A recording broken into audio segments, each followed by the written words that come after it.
From one point of view, we have two types of operational systems: made to stock and make to order.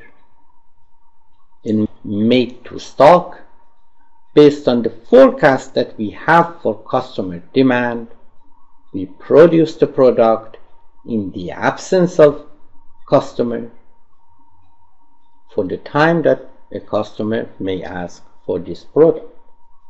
We can benefit from two things. One, economy of scale. We can produce in economic batches, and we can protect ourselves against changes in customer demand using safety inventory. So if the average customer demand is 100 per day, I can have 150 units available. So if the demand is more than average, I will not encounter shortage. I will not be out of stock. In service industry, I cannot make to stock, because sometimes I need to exactly know, not based on my forecast, exactly know what the customer wants, and sometimes the customer should be there, and I also should be able to store the product and keep it for the time that customer demand comes in. When you go to a physician, he or she really doesn't know what you need, so you cannot produce something and put it there. Sometimes we can have it. I can have a hotel room for July 6, but I cannot store it. If you don't come on July 6, that product is gone. I cannot store it for July 7 or July 8. Banks, restaurants, airlines, hotels, hospitals cannot follow made to stock. They should make to order. So they cannot take advantage of economy of scale. They cannot produce in large batches. And they cannot protect themselves against changes in customer demand by using a safety inventory. If demand goes up, they must have safety capacity. They should have a facility which its capacity is more than average demand.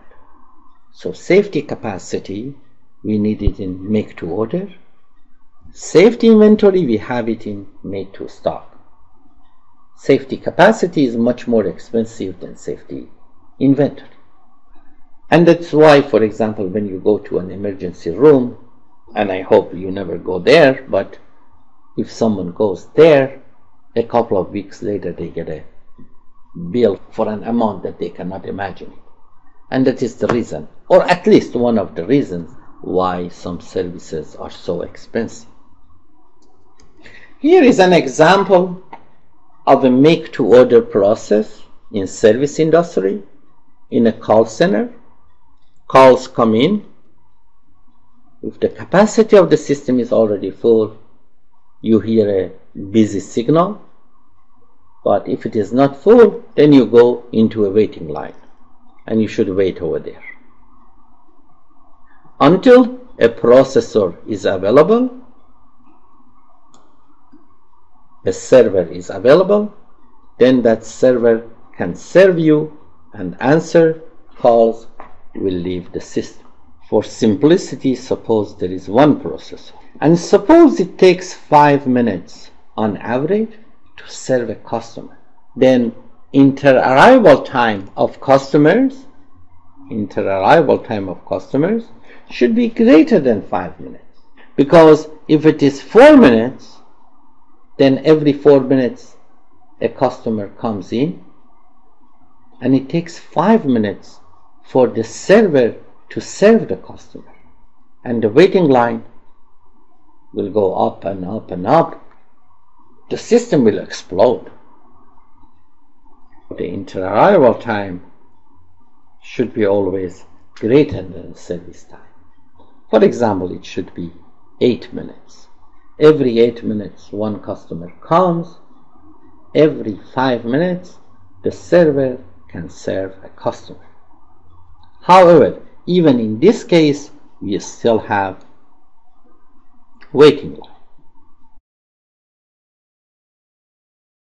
So while the capacity is greater than demand, we still experience waiting line? Yes.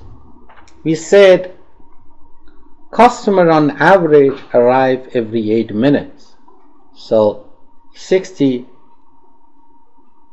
divided by 8 is equal to 7.5 in each hour. We have 7.5 customers coming. Server can serve a customer in 5 minutes.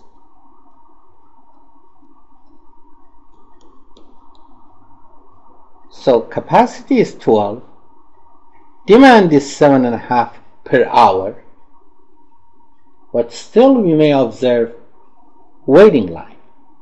Why? Because on average it is 8 minutes. On average it is 5 minutes. On average 7.5 customers show per hour. On average we can handle 12 customers per hour. But maybe in 1 hour, instead of 7.5, 15 customers show up, and in the next hour no one shows up. On average still it is 7.5, but in the first hour we will see a waiting line. On average it may take the physician 5 minutes to examine a patient, but for some patients it may take 30 minutes, while the capacity must be always greater than demand, but we still observe waiting line due to variability. The time of arrival of an order is not known ahead of time. We exactly don't know. It is a random variable. We only know its average and its standard deviation. The time of the next telephone call is not exactly known. The time of arrival of the next car into a gas station is not exactly known. We know the average and we know the standard deviation. The processing time, the service time, the terms processing time, service time, server, processor are interchangeable terms. The service time is not exactly known. We know the average and we know the standard deviation. 5 minutes, average service time. 8 minutes, average inter-arrival time. 7.5 customers per hour is the demand. 12 customers per hour is the capacity. Capacity more than demand, but still we observe waiting line. There is an article, Psychology of Waiting Lines. This slide summarizes the basics of that article. You may just read these items. We said variability in arrival time and variability in service time will lead to some idle times for resources and will lead to waiting time for customers. In waiting line analysis, we measure two metrics of interest. How long does it take for a flow unit to pass the waiting line and to pass the total system? System is composed of waiting line and processor. So we have a waiting line and we have a processor. How long does it take for a flow unit to go from the start of the waiting line to the end of the waiting line, and how long does it take to go through the processor? And also we are interested in average number of flow units in the line and in the processor. Let's see on average how long a flow unit spends in the processor and how many flow units are in the processor on average. Next few slides are very important. I explain extremely simple concept. If you just listen to me and get the concept, the subject is extremely easy. I introduce notation TP, T for time and P for processing. TP, processing time. For example, it takes the assistant of the director of the MBA program at CSUN on average 5 minutes to process your request. You have a request or something, on average it takes her 5 minutes to do the job. From the time that you go into her room until the time that you come out. That is processing time. You go into a gas station, from the time that you stop in front of the pump until the time that you leave the pump, on average it takes, for example, 3 minutes. That is processing time. On average it is 5 minutes for the assistant of the director of MBA program to handle the job. Sometimes it may take 30 seconds, sometimes it may take 20 minutes. On average, 5 minutes per flow unit per student. In the gas station, on average 3 minutes. Sometimes just 1 minute, sometimes maybe 10 minutes, but on average 3 minutes. On average, it takes 3 minutes from the time that the car stops in front of the pump until the time that it leaves the pump. There is a processor. This is the assistant of the director of MBA program. These are students coming in. They should wait if she's busy. On average, it takes 5 minutes to go from this point. On average, it takes 5 minutes to serve a customer, a flow unit. RP is processing rate. So it takes 5 minutes to serve a customer, to serve a flow unit. So what is the processing rate? If I ask you how many customers are served per hour, if I ask you how many flow units are served or processed per hour, you will simply tell me 60 minutes in 1 hour. Each flow unit takes 5 minutes to be processed. Therefore, processing rate is 12 flow units, 12 customers, 12 cars, 12 students per hour. But I don't like you to answer the question this way. I like to make it a little bit more difficult because I want to generalize the concept. I don't want to stay in the framework of minute and hour. I would like to extend it to any unit of time. At the same time, I like to exercise a little bit the Little's law. So let me ask you once again. Processing time is 5 minutes. Average processing time is 5 minutes. What is processing rate? RP, processing rate, for any time unit is 1 over TP. If it takes you 5 minutes to process a flow unit, how many flow units per minute you can process? Obviously, 1 over 5 flow units per minute. So if TP is stated in terms of minute, RP will be also stated in terms of minute. Now if you want to make it per hour, you have RP is equal to 1 over TP is equal to 1 over 5 per minute. If you want to make it per hour, you just multiply this one by 60. You will have it per hour. 60 divided by 5 is equal to 12 per hour. The same thing that you found it at the beginning by dividing 60 by 5. RP is equal to 1 over TP. I also like to prove this formula using the Little's law. Let's go back to the assistant of the director of MBA program. Suppose a large number of students are waiting in the waiting room. Therefore, the processor always is busy as soon as she is done with one student. The student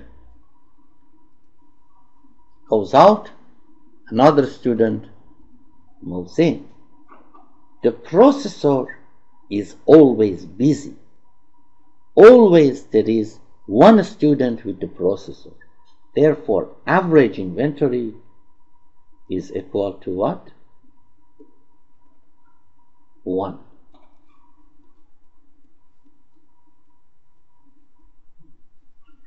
On average, it takes each student 5 minutes to go through the process.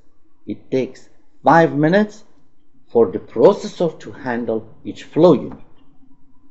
Therefore,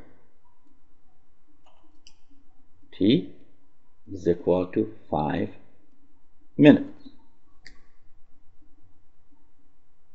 So what is RP? What is the throughput in this situation? When there are a large number of students waiting and the processor is never idle, in that case, always there is one person in the system.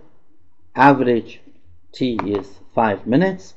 R times T is equal to I. RP times TP is equal to IP. IP is equal to 1.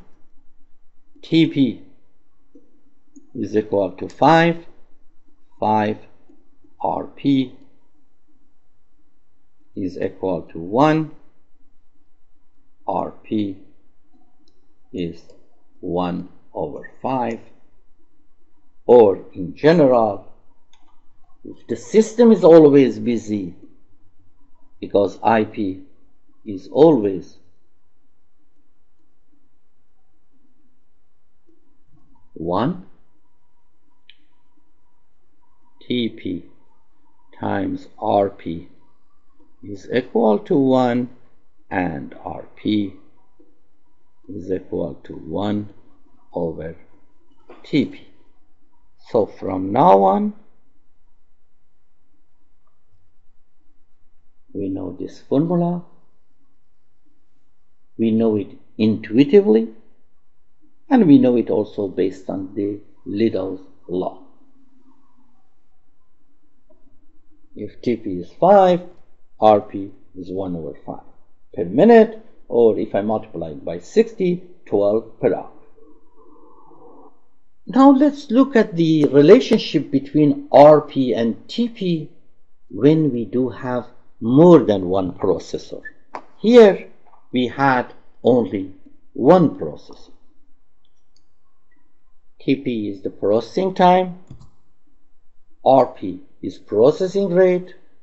If there is only one processor, then the relationship between RP and TP is RP is equal to 1 over TP.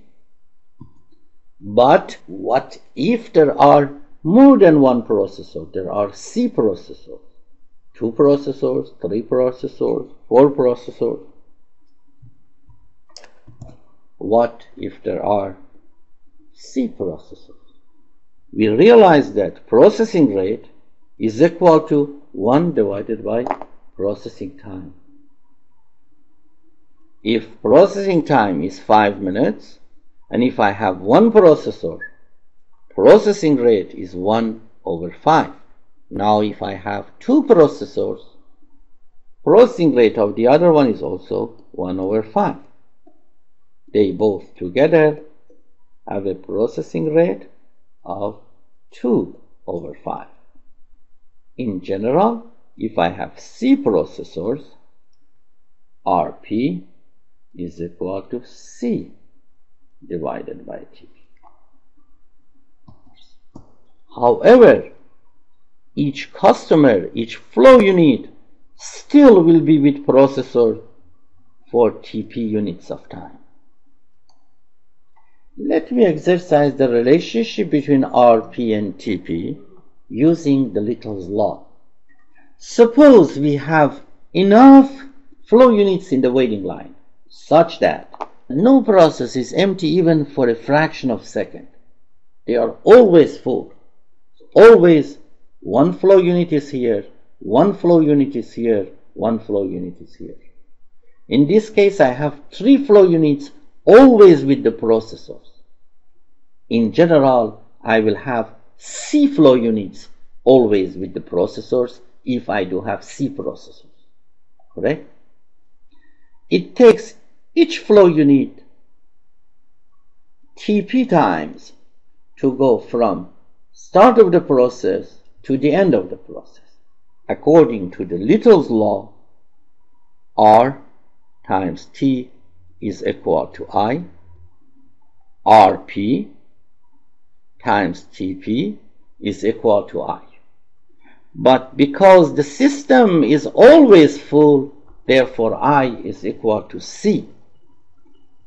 RP times TP is equal to C.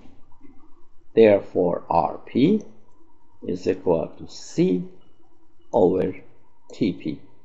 And this is the general relationship between processing rate, processing time, and the number of processes. Again, each flow unit will spend TP units of time with the server or with the processor, and the processing rate is RP equal to C divided by TP. So if TP is 5 minutes and we have 3 servers, processing rate of each of the servers is 1 over 5 per minute, and processing rate of all servers is 3 divided by 5 per minute. If you want to make it per hour, you just multiply 3 over 5 by 12, and that would be 36. If you do have the minimal difficulty with the very simple concept that I just discussed, just go back, listen to it, and then go to the next part. Now we repeat the same thing for inter-arrival time. Inter-arrival time is the time between arrival of 2 consecutive customers. If average processing rate is 5 minutes, average inter-arrival time must be greater than 5 minutes. Because if it is less than 5 minutes, then every 4 minutes, for example, one student comes to the office, and on average it takes 5 minutes for the assistant to the director to handle this student. Therefore, gradually, the waiting room gets crowded and crowded and crowded until the structure of the building will go under question. Inter-arrival time should always be greater than processing time. And that would lead to arrival rate to be less than processing rate. If arrival rate is greater than processing rate, we cannot handle the flow units.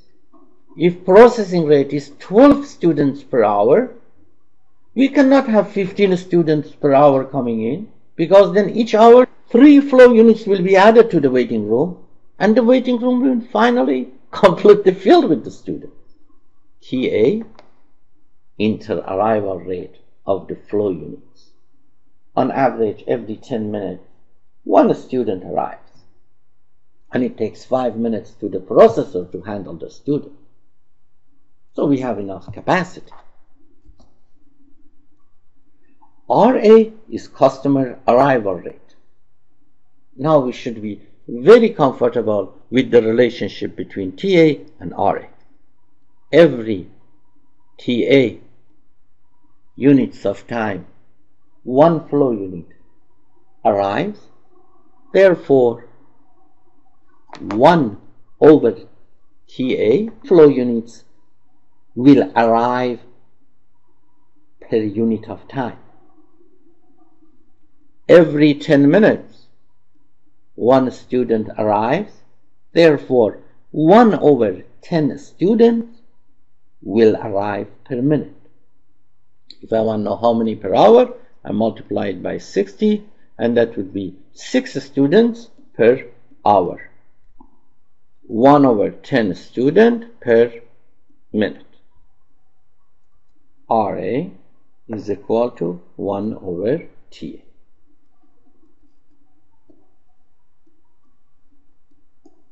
Up to now, we know TP, we know RP, we know TA, we know RA. These are related to processor, these are related to the flow units, the customers, the products. Suppose these processors can handle 100 units per hour, and suppose 110 flow units arrive per hour. What would be the output? 110 per hour come, we can handle 100, output would be 100, not more than 100. And gradually we will have more and more flow units waiting here, the system will explode. If RA is greater than RP, output is RP, waiting line will go up and up and up. The system cannot reach steady state, so we cannot have RA greater than RP. If we have, output would be equal to RP, waiting line will go to infinity, system will collapse. Therefore, the only possibility for a system to work is RA less than or equal to RP. So if RA comes in and capacity here is RP and RP is greater than or equal to RA, output will be RA.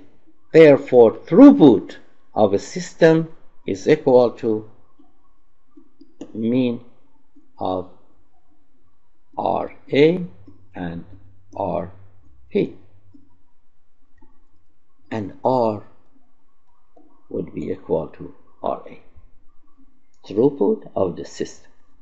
RA must be less than or equal to RP, and we will later show that it cannot even be equal to RP, because in that case we will have infinite number of people, infinite number of flow units waiting in the line. Incoming rate must be less than processing rate. Demand must be less than capacity.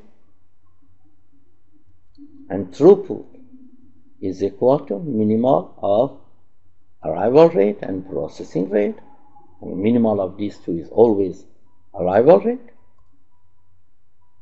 And the difference is referred to as safety capacity. Safety capacity to protect against increasing demand. When demand goes up, we don't want to have a very long waiting line. In order to protect ourselves against that situation, we need some safety capacity, which is the difference between processing rate and arrival rate. The difference between capacity and average demand. Let's go back and take a look at the whole process. What we are interested in is the flow time and the number of flow units within the boundary of the system.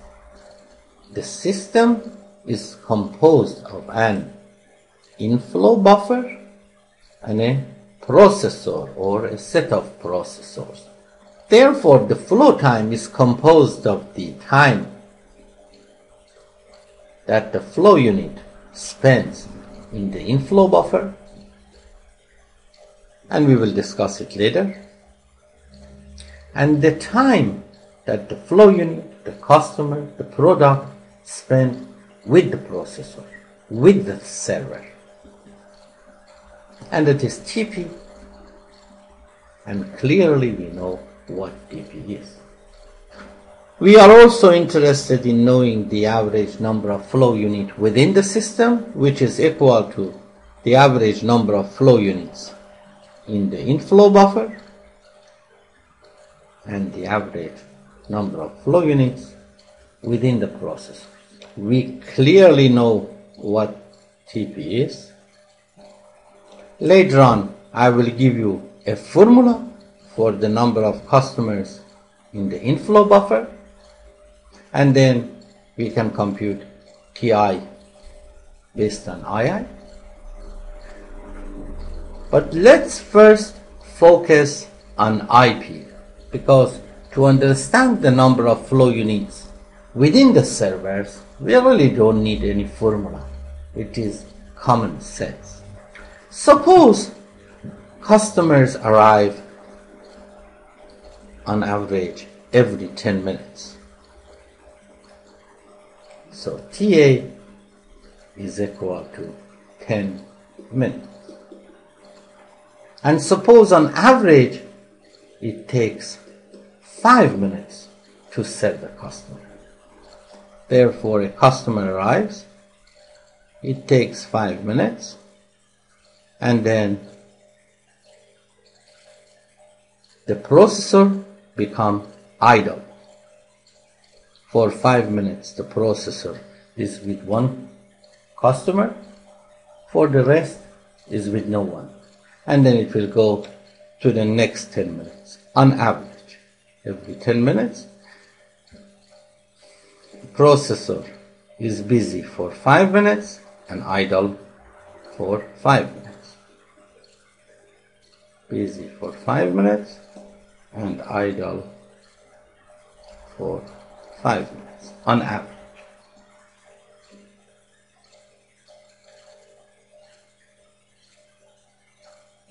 Any problem with that? No. Let's look at RA. If TA is 10 minutes, RA is 1 over 10 per minute, or if I multiply by 60, is 6 customers per hour. RP is equal to 1 over 5 per minute, and if I multiply it by 60, it is 12 customers per hour. R is equal to minimal of 6 and 12. So R is equal to 6 and RP is equal to 12 in this case. The processor is busy for 50% of the time and idle for 50% of the time. 50% of the time with one customer, 50% of the time with no customer, on average, half a customer. There is one other way to compute that half a customer. R is equal to 6. RP is equal to 12. If I divide R by RP, I will get 0.5.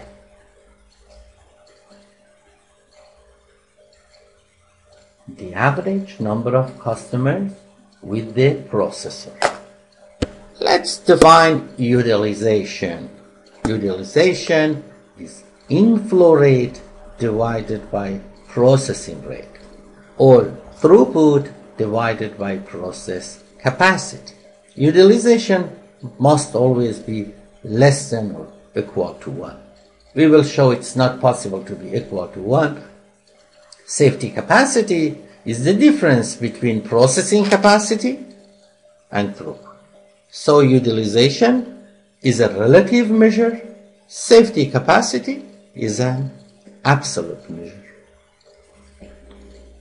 In our example, R was 6 per hour, RP was 12 per hour, therefore utilization is 0.5. If you remember, 0.5 was also the number of customers with the processor on average. And safety capacity is 12 minus 6 equal to 6. Given a single server and a utilization of 0.3, how many flow units are in the server? Utilization of 0.3 means the processor is busy 30% of the time and it's idle 70% of the time. R divided by RP is 0.3. What we expect from the processor compared to the capacity of the processor is 0.3. The demand for the server is 30% of its capacity. So the processor is only busy 30% of the time. And because each processor can handle one customer at a time, 30% of the time the processor is with one flow unit and 70% of the time with 0 flow units. On average, the processor is with 0.3 flow units.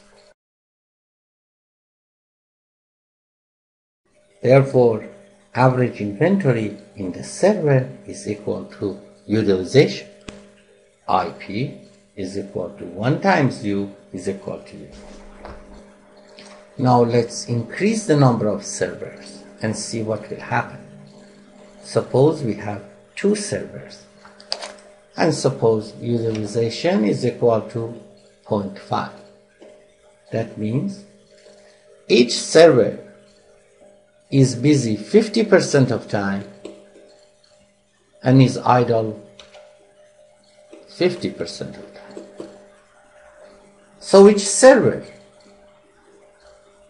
is with one customer 50% of time and with 0 customer 50% of time.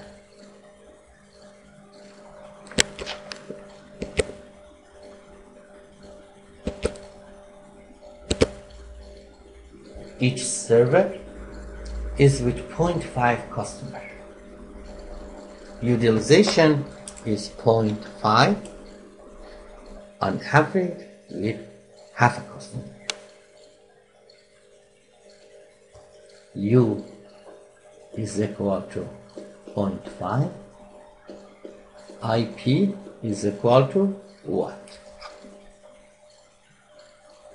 IP is the number of customers, the number of flow units with the processors.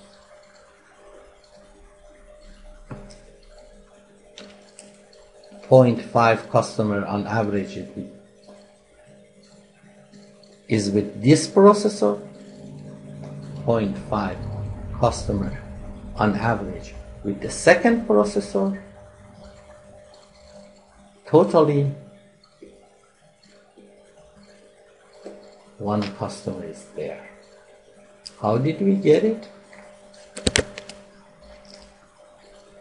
IP is equal to C times U.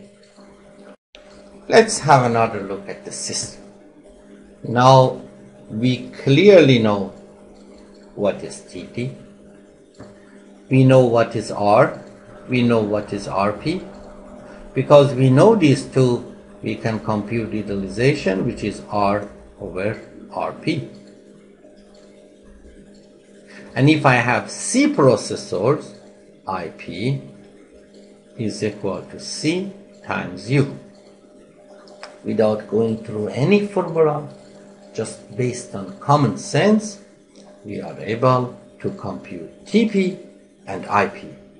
Later on, we will talk about TI and II And as soon as we are done with them, then we can compute T and I. Processing time, TP, for example, is 5 minutes. Number of servers, for example, C equal 3. TP is also the waiting time in the server. No matter 1 server or 2 servers or 3 servers or 1 million servers, on average, each flow unit, each product, each customer should spend TP units of time with a processor. TP does not depend on the number of processors. Processing rate is 1 over TP for 1 server and C divided by TP for C servers. In this example, I have 3 servers, TP is 5, RP is 3 over 5 flow units per unit of time, which is minute in this case. If I multiply it by 60, then it is 36 flow units per hour. Suppose in this example, utilization is 0.8. Servers are busy 80% of time and idle 20% of time in this example. The number of flow units with all servers, we already have shown it. IP is equal to C times U. U is 8, C is 3, therefore IP is 2.4.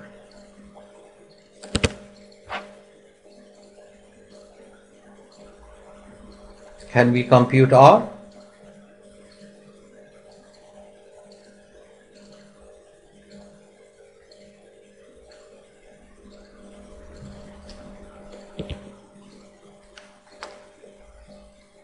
Given these examples, given these numbers, can we compute R? Given these numbers,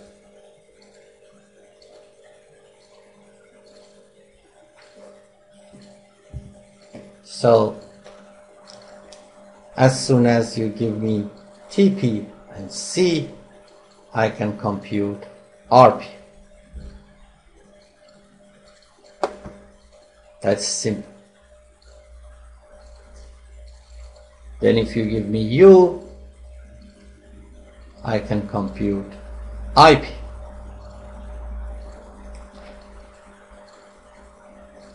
So I have RP, which is equal to 3 over 5 per minute, and I have IP, which is equal to 2.4. This RP was 3 over 5 per minute or 36 per hour. Can you compute R? Of course. U is equal to R divided by RP. Therefore, R is equal to U times RP. U is equal to 0.8. RP is equal to 36 per hour. Therefore, R is equal to 28.8.